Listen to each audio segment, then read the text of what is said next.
Hello everyone. अब हम इस वीडियो में करेंगे class 8 maths NCERT chapter 2 exercise 2.2 का क्वेश्चन नंबर 7।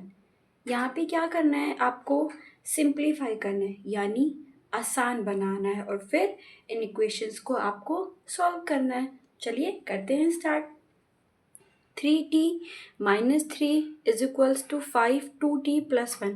देखिए यहाँ पे लेफ्ट हैंड साइड और राइट हैंड साइड तो पहले आप ये सॉल्व करते जाइए, फिर आप क्या कीजिएगा इज इक्वल्स टू कि यहाँ जितनी भी राइट हैंड साइड की चीज़ें हैं जितनी भी राइट हैंड साइड की टर्म्स हैं उन सबको उधर ले जाइएगा।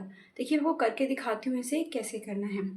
3 को t से किया तो कितना मिलेगा मुझे 3t। मैं आपको यहाँ पे सारी चीज़ें करके दिखाती हूँ कितना मिलेगा 3t। वहीं जब मैंने 3 को माइनस वाले 3 से किया तो कितना मिलेगा माइनस का 9। आपको पता है ना ये माइनस का 9 कैसे मिला। याद रखिएगा मल्टीप्लाई में जब भी हमारे पास दो माइनस हो वो कट जाते हैं और एक हो तो वो आता ही आता है। यहाँ पे एक था तो आ गया। अब क्या करेंगे 5 को 2t से करेंगे तो आप बताइए कितना आएगा। जी हाँ 10t। और 5 को अगर हमने 1 से किया तो हमें मिलेगा 5। ठीक है, अब फिर से जितनी भी लाइक फ्रैक्शंस है उनको आप लिख लीजिए। यानी 3t वाली इधर, ये माइनस का 10t और ये माइनस, देखिए ये पॉजिटिव का 5 तो ऑलरेडी यहाँ था। अभी क्या था जो ये माइनस, दैट मीन्स जो ये कांस्टेंट टर्म है उसको हम इधर लेके जाएंगे तो वो किसकी हो जाएगी प्लस की 9। माइनस का था किसका हो गया। ठीक है, अब 3t में से 10t को यानी 10t में से हमें 3t को माइनस करना है तो हमें मिलेगा -7t। 9 और 5 ये हमें देगा 14। क्या आप देखिए क्या हमारी t की वैल्यू फाइनल हो गई है। नहीं ना, अभी हमें t को अकेला छोड़ना होगा। t को अकेले छोड़ने के लिए हमें जो t के साथ मल्टीप्लाई में है उसे हमें किधर पहुंचाना होगा डिवाइड में। आप ये बात याद रखिएगा कि जब भी मल्टीप्लाई में कोई चीज़ डिवाइड में होती है तो वो जैसा साइन अपने पास रखती है वैसा ही साइन लेके आती है। कहने का मतलब क्या है कि उसके साइन में कोई भी चेंजेस नहीं किया जाता। साइन में अगर हमें चेंजेस करना है तो वो बस हम प्लस माइनस के ही केस में करते हैं। देखिए आप खुद देखिए, मल्टीप्लाई का था इधर गया तो किसका आया डिवाइड का। वैसे तो इसका साइन चेंज होना चाहिए था पर हमेशा हम साइन इसका चेंज नहीं करते हैं, वो हम तब करते हैं जब प्लस माइनस के केस में। यानी मल्टीप्लाई का जब ये इधर गया तो डिवाइड में तो गया ही गया लेकिन अपने साथ साइन को भी ये लेके गया। अब क्या करेंगे, अब आप जानते हैं रिड्यूस हो रही है तो t की वैल्यू हमारी कितनी आ जाएगी -2। जानते हैं ना आप -2 क्यों आई। डिवाइड में भी सेम ही केस फॉलो होता है कि अगर डिवाइड में भी सेम ही केस फॉलो होता है बिल्कुल मल्टीप्लाई की तरह कि डिवाइड में अगर दो माइनस है तो वो बिल्कुल कट जाएंगे और अगर एक है तो वो आपके आंसर में आए होंगे। अब हम क्वेश्चन नंबर 8 देखते हैं। 15y minus 4 minus 2y minus 9 plus y plus 6। देखिए सबसे पहला काम क्या है, इनकी ब्रैकेट्स को ब्रेक करना। यानी 15 को y से किया, देखिए मैं आपको सारा यहाँ करके दिखा रही हूँ ताकि आपको जरा सी भी दिक्कत ना आए। तो यानी हमारे पास आएगा 15y। फिर से 15 को -4 से किया तो कितना आएगा माइनस का 60। -2 को y से किया -2y।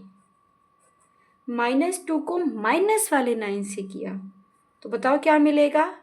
यस पॉजिटिव का 18। 5 को मल्टीप्लाई किया 6 से 5y। 5 को मल्टीप्लाई किया 6 से,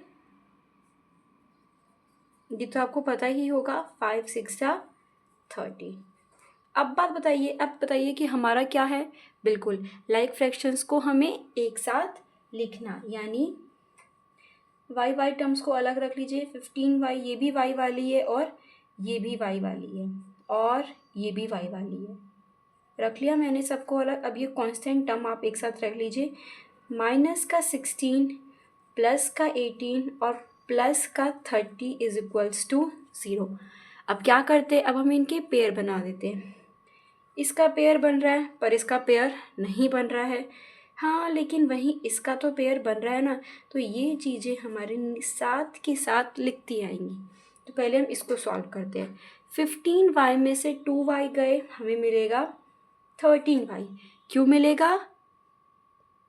क्योंकि पॉजिटिव का क्यों मिलेगा? क्योंकि 15 बड़ा है और बड़े डिजिट के आगे जो भी साइन हो वो हमारे उसमें आता है। 13y मिला। अब क्या करेंगे, अब हम करेंगे ये ऐसे का ऐसे, क्योंकि देखिए अब इनके पेयर बन गए हैं। अब इसको कर देते हैं। 60 में से 18 गया, माइनस का आएगा। वैसे क्यों आएगा माइनस का? क्योंकि 60 बड़ा है।